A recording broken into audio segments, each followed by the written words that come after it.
224 chilometri di strada statale fanno della Sicilia una colonia dell'Africa nera e non una regione dell'Unione Europea, lo ha detto il senatore della Repubblica Giuseppe Ruvolo, preannunciando un'interpellanza urgente sulla Ragusa, Gela, Agrigento, Castelvetrano al Ministro delle Infrastrutture.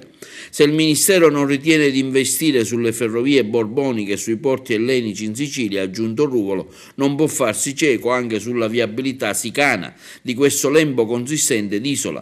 È prioritario mettere in sicurezza la statale, iniziando a pensare seriamente al suo ammodernamento, trovando le coperture per il raddoppio delle corsie.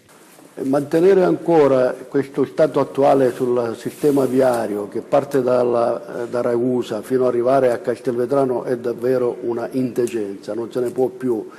Almeno l'ANAS intervenga e quindi il governo intervenga a ripristinare lo stato dei luoghi con asfaltatura o comunque con le opere primarie. Dopodiché si passa a una progettazione seria. Ho chiesto per un'interpellanza urgente ancora una volta al Ministro delle Infrastrutture di provvedere almeno al finanziamento della progettazione e poi a un macrolotto. Speriamo che questa volta il governo ci ascolta per fare una cosa seria in questo tratto di Sicilia abbandonata.